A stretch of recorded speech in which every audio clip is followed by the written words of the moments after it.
মন্ত্র আমি পাঠ করি, যেটা আমি যখন সময় পাই তখন পাঠ করি। কৃষ্ণায় বাসুদেবায়া হরে পরমাত্মনে প্রণতঃ ক্লেশনাশয়া গোবিন্দায় নমঃ। কৃষ্ণায় বাসুদেবায়া হরে পরমাত্মনে প্রণতঃ ক্লেশনাশয়া গোবিন্দায় নমঃ। এটা মিনিমাম 11 বার পড়তে হয়। এটা আমি 11 বারই পড়ি। দেখো, জেনে শুনে আমি জীবনে কোনোদিনও কারোর ক্ষতি করিনি। হয়তো কিছু ক্ষতি আমি মানুষের তো অজান্তে না জেনে হয়তো কিছু ক্ষতি হয়ে গেছে, কিন্তু জেনে আমি জীবনে কোনোদিনও কারোর ক্ষতি করিনি। মানুষের ক্ষতি করা মহাপাপ, আর যারা জেনে ক্ষতি করে তাদের ক্ষমা স্বয়ং ভগবানও করে না।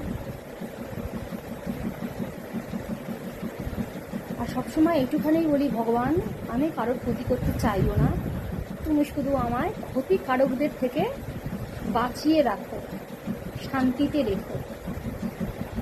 আর বলি শত্রু দমন করো, আমার শত্রু দমন করো তুমি, কেউ যেন আমার কোনো ক্ষতি না করতে পারে। দেখো, আর যেন কেউ কোনো ক্ষতি না করতে পারে, কেউই না। শত্রুটা যেন দমন হয়, আমি যেন সুস্থ থাকি, আমি যেন ভালো থাকি, আমি যেন আমার পরিবারকে ভালো রাখতে পারি, সুরক্ষিত রাখতে পারি। জীবনে আর কি আছে, তাই না?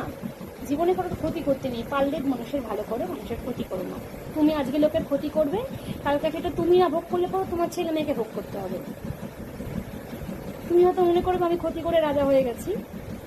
শোনো, ক্ষতি একটা এমন জিনিস না, আর যতই গলা ফাটিয়ে আমি লোকের সামনে বলি যে আমি পাপ করিনি, আরে ওপরে ভগবান দেখেছে তুমি পাপ করেছো না পূর্ণ করেছো।